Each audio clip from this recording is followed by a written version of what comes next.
Hi, welcome to another craft video from the Kansas City, Kansas Public Library. I'm Cheryl and I'm in charge of the craft kits at the main library. And today's video is to accompany a kit that we'll be giving out starting December 1st, 2023. But if you don't have the kit, you can't make it to the library in time, or if you're watching this later on our YouTube channel, don't worry, you can make this project with just supplies you can find at any craft store. So today what we'll be making is this cute little winter ornament.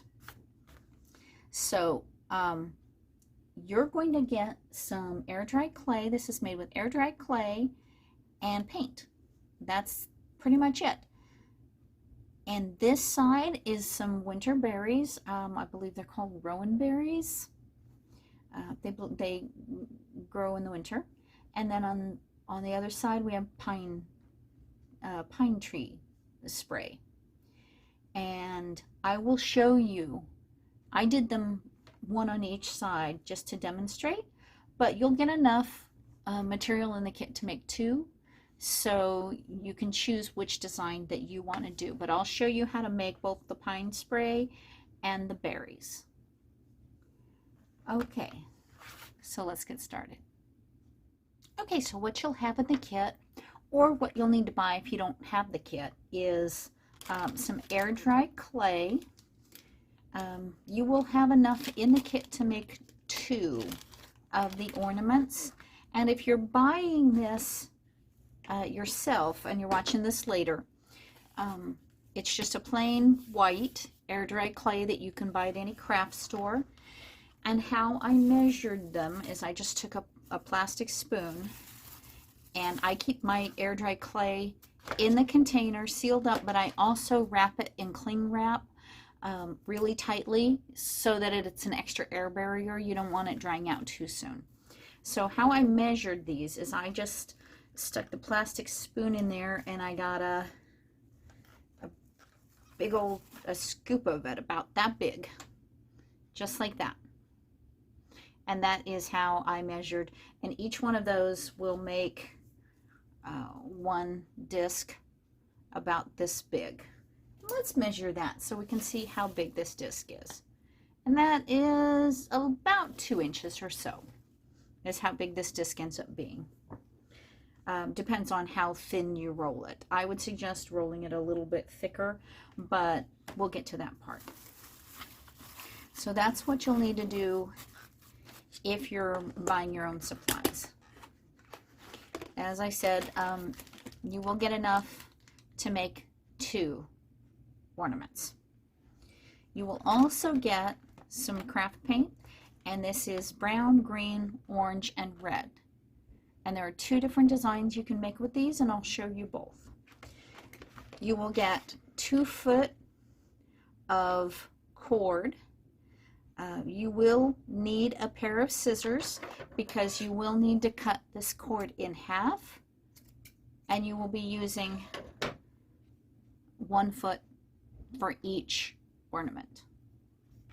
You will also get a very a small paintbrush.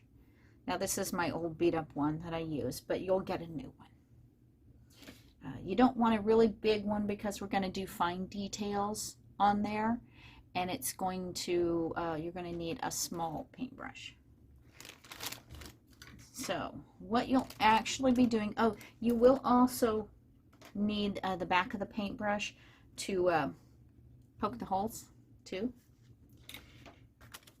So we are going to take this out, and I am going to split this in half. Like I said, it makes 2.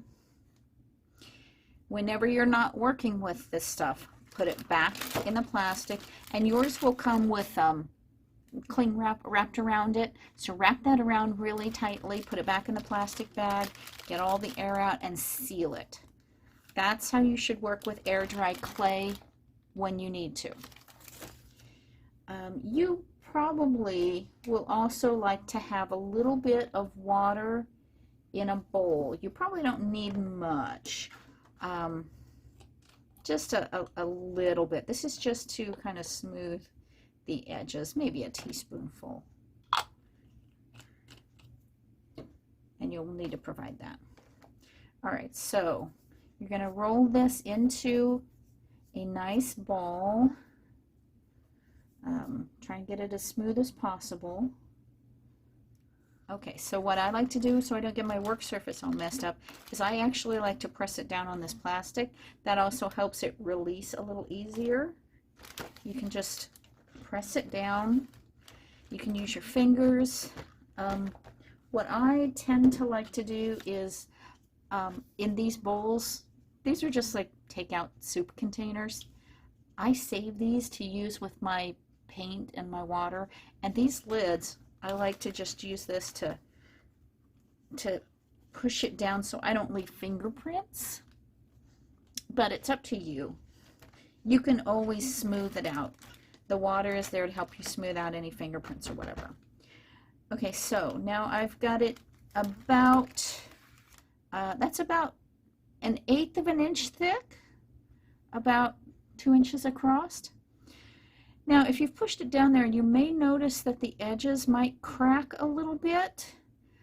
This is where the water comes in. You can just take a little bit of water on the finger and then just smooth it out, because air-dried clay is water-based, and you can use that to smooth out the edges really nicely, and so there's no cracks. And then you can also get any fingerprints out of it.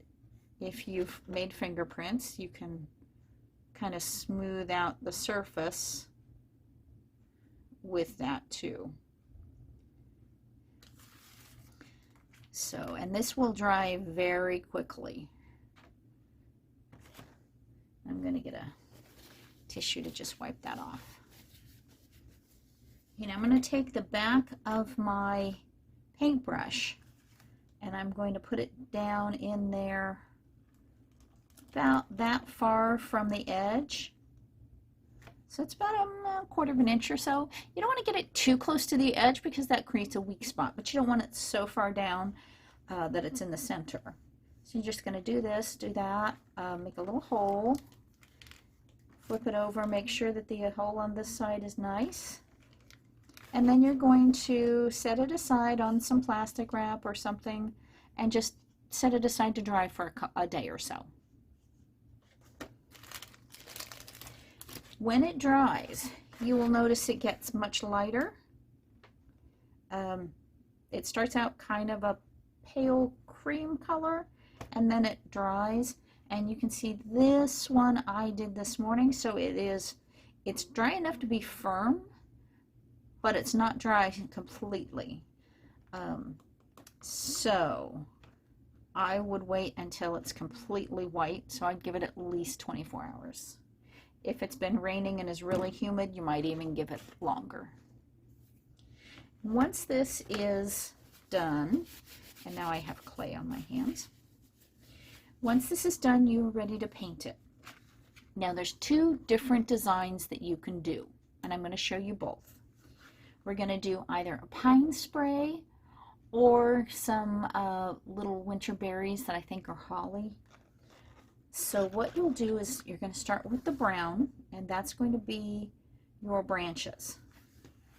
So you will start up here near the hole, and you will just come down, and don't make the lines too thick and don't make them too close together.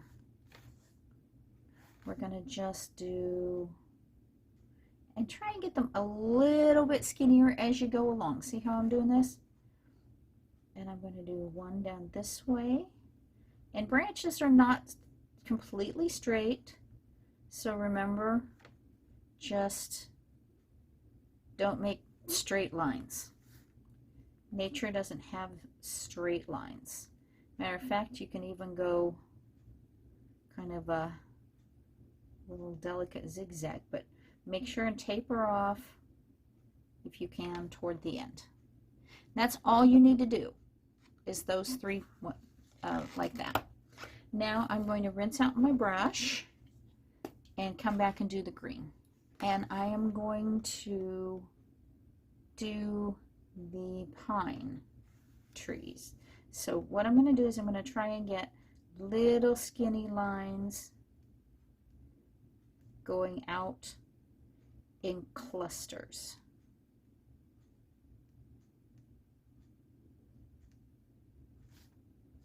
Of, say, about three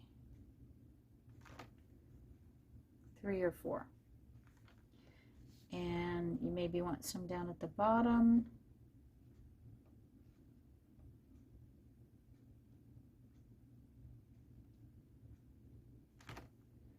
And you're just going to randomly do this along each of the branches.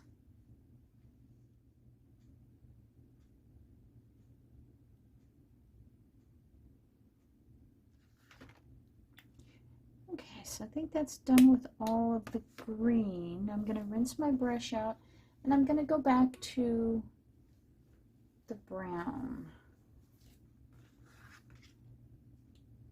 And we're going to just do very, very teeny tiny kind of dots. Be very careful and just touch it down as very delicately as possible. This is just to kind of indicate where pollen would be or the bumps on the branch. And don't do them in straight lines, just do kind of little clusters here and there.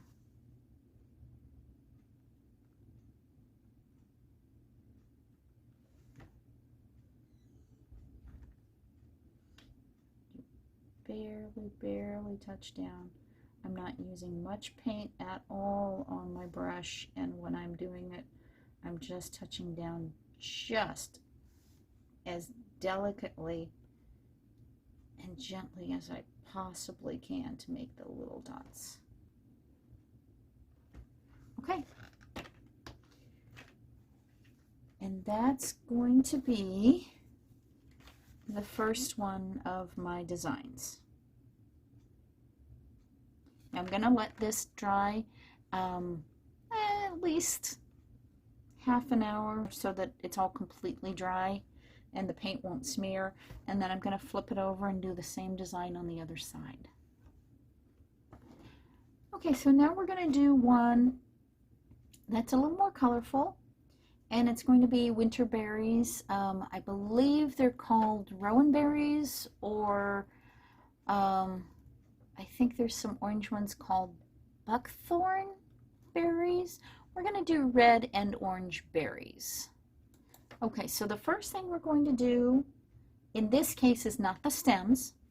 The first thing we're going to be doing is the berries. So we're going to open our red and orange.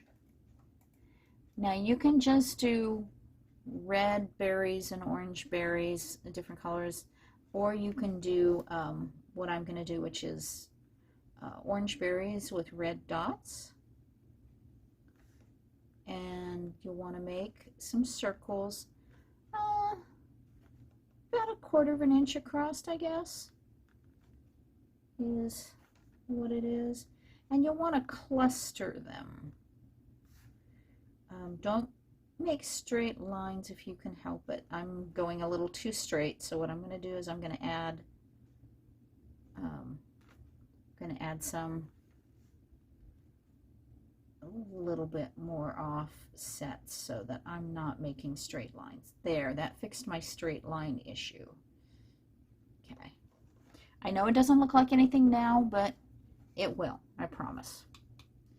I'm going to rinse the orange out, and now I'm done with the orange, so I'm going to close it. And now I'm going to get a little bit of red, and I'm going to do red dots on the base of each. They're still on the orange, they're just toward the bottom of the orange. There we go. I'm going to rinse my brush out again. These are super duper easy. Now I'm going to open my brown, and I'm going to again try and get just a little thin lines. You don't need to have them actually touching your berries, just the suggestion that they're going to them. So we're going to just put a gentle thin line, as skinny as we can make it. And like I said, you don't have to touch the berries.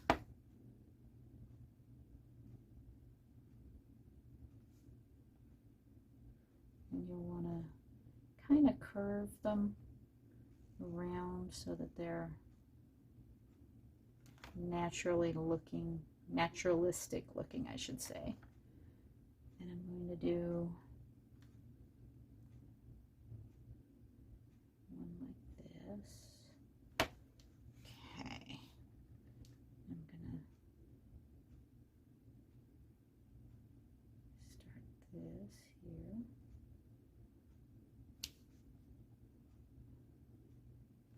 I'm going to do little ones like that. That's just to give the impression that the berries are on top of each other. And that's all I'm going to do for the stems. I'm going to open the green, and I'm going to do a couple of leaves up here.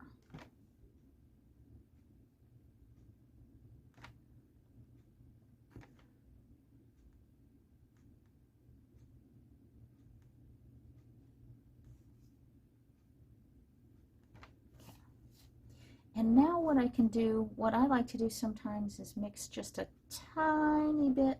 I take a little bit of plastic or a lid or something, and I mix a little bit of brown into some green, just to kind of make a darker olive green. And I'm going to do, I like to do half my leaves with the darker green. Just to kind of add a little bit of interest.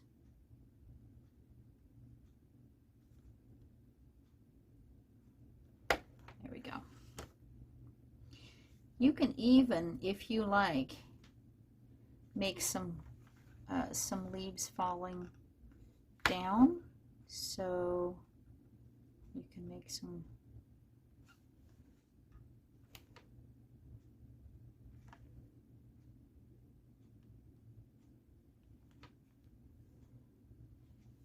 because after all, you know, it is winter or autumn and the leaves will be falling. So I'm going to leave this to set for till all of the painted parts are dry. How thick your paint you use, that'll depend, that'll influence the drying time. So I used thicker dots for these little red dots, so that's going to take a while to dry for those. When it dries, we're just going to pretend it's dry. You're going to just thread that through there. You're going to take your ends, oh, I've got paint on my hands, and you're going to circle around and tie a knot close to the end.